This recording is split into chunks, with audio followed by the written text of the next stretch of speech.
Hello there, welcome back to Story Garden. Really excited to see you on this special episode. In month of March is actually celebrated for the persons with developmental disabilities, and today's special episode I have my good friend and colleague Mr. Den. His real name is Sayomdeb Mukhejee, but we fondly call him Den. He's an author, he's a hero, he's a Zero Project ambassador, whatnot. By the way, he's also a person with a rare neurological condition. And the reason why I'm talking to him today is because he actually epitomizes one of the things that I really like is his ability to think for solutions. In fact, in his words, he actually has a mindset for solutions. And I want to understand today from him, how did he develop this mindset for solutions? Because he uses on daily basis about 32 different solutions to go about his work and daily activities and so on and so forth. Welcome, Den. Thank you for joining me on this show. Thank you, Moses. Thank you. It's my pleasure. So could you please tell us, about little bit about your disability and how did you develop this rare skill of, having mindset for solutions? Yeah. So, my condition is known as dopamine responsive dystonia. Dopamine is an enzyme which does not get secreted plentifully in my brain, and due to that I have developed disabilities. And people on the other side of the camera can see me on a wheelchair, but I also have a developmental disability as I am a person with dyslexia. And my solution-centric mindset that people talk about has been developed from my childhood. I keep on telling you that I am a product of my situation and surroundings. Absolutely. I am nobody. So in that way, my parents, my joint family, each and every person that has been associated to me in my childhood days have made me the person who I am today. Wonderful. So in the way, the solution-centric mindset has been a gift of those people. I would like to relate to a story where my father told me something. My father had been a renowned surgeon. He's no more. Maybe 11 years back, he left this worldly planet to move on. He had been a renowned surgeon in West Bengal. So, this story that I am referring to you and happened in 1975. I got to know about this story in 1990 when I was 11. But on the lighter note, I am always going to be 25 years old. Okay. So, yeah, coming to the story. During those days, teachers were very strict. Nowadays, teachers and students develop a relation, they become friends, but during those days when my father did his MBBS and MS, teachers were teachers. Teachers was guru. Teachers cannot be wrong.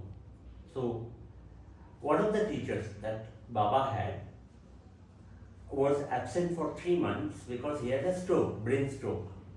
Oh. And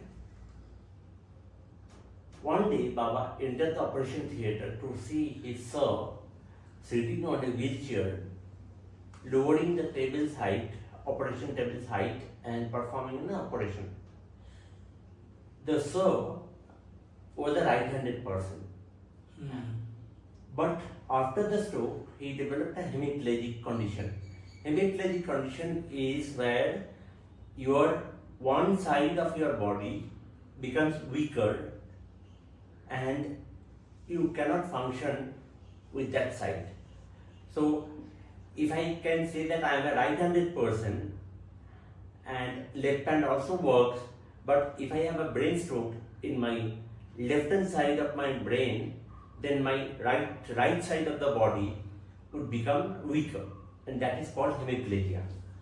So that hemiplegic condition compels the sir of dad to develop the left hand for the surgical functioning. So Baba asked the sir that, sir, how are you kind of doing this surgery with your left hand? And the doctor sitting on the wheelchair told that, how old are you? Papa told that I am 26. Why? Why is the age mattering here? Then the doctor told that you never know when you can have the stroke. Why don't you start doing your surgery with both of your hands? Don't make a dominant hand. Don't use anything dependent. Try to be independent of the situations. And from the next operation that Baba performed, he started to develop his left hand also for surgical process. Then at the end, he was a surgeon performing surgeries using both the hands in tandem. He was not dependent on any side of his body. So this story was told to me in 1990 when I was 11 years old. And during that time, the first thing that Baba told was always prepare for the situation, identifying solutions that would help you to overtake time. Wow. That's the messaging that I got from my childhood days, and that is what I called a solution-centric mindset, where you anticipate and develop solutions to use in your daily living to make sure that you are independent on this. Excellent, excellent. Thank you for sharing that, because such a powerful thing, right? You are getting ready for anything that may happen. Yes. And actually, when you are talking, one thing that I realized, we talk about when we are when we use solutions, people think we are dependent. What you are saying is actually we use solutions so that we are not dependent. Yeah. On anything, right? So I think that's a very, very powerful message. Then, and would you like to talk about some of the solutions that you use? See, probably I am the first person that I migrated to a city 2000 kilometers away from my hometown in Bangalore, from Calcutta for livelihoods. And I live my life with a caregiver. Okay. But I can also tell that when you got a person with you who is accustomed to you, I have a very good friend of mine who has been my travel mate, who has been my person to go to whenever I'm in any crisis. And when I'm with him, I have to use lesser number of solution, and I can conserve my energy, because conserving my energy for my work is very important. But when there is another person who's taking care of me, that keeps on happening, because I cannot have only one person taking care of me. When that happens, I have to exert my energy in thinking solutions, and that actually makes me a extra bit of dependent on those things that I may not have to worry if I am with another person. Depending on a person is not dependency. Depending on a person is identifying the solution where I can become productive in my daily activity, and I can contribute to the society for this. Yeah, absolutely. No, thank you so much, Dan, for sharing this. I think my biggest takeaway, is all about, if there is a challenge, there will be a solution. We may not immediately might not know this, but I think your belief that there will be a solution, I think, is something that I'm taking today, and I hope all of us actually use this opportunity to think about what are the different solutions that we use.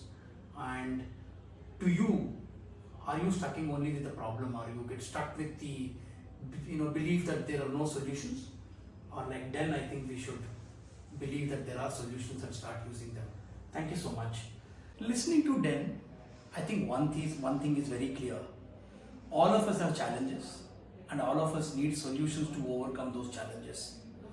Sometimes we may know solution, sometimes we may not know solution.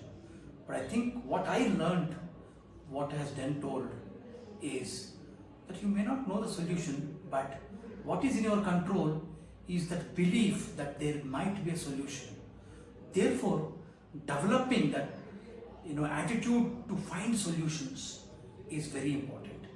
I'm sure you have done it in the past. I want you to reflect about how did you develop that attitude for solutions, or as he said, the mindset for solutions thinking. How did you develop that? Can you share your anecdotes how this thinking or this attitude has helped you in the comment section? Looking forward to seeing you in my next episode. Meanwhile, I request you to like this video, share this video in your network, and don't forget to subscribe to my channel Story Garden. Take care and bye.